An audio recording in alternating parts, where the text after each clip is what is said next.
Pero may 10% na pwede akong gawin sa buhay ko. Yeah. So why will I focus dun sa 90%? I have to focus dun sa 10% na kaya kong gawin. So, Jerry, are you ready? Yes, let's go.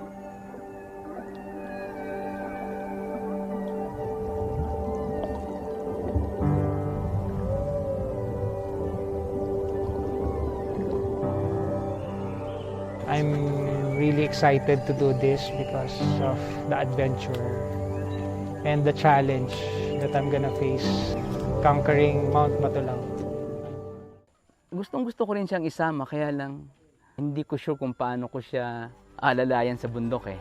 So natakot ako. Until one of my friend, si Simon, sabi niya, sige, gagawin natin to. Kayang-kaya to ni Jerry. No?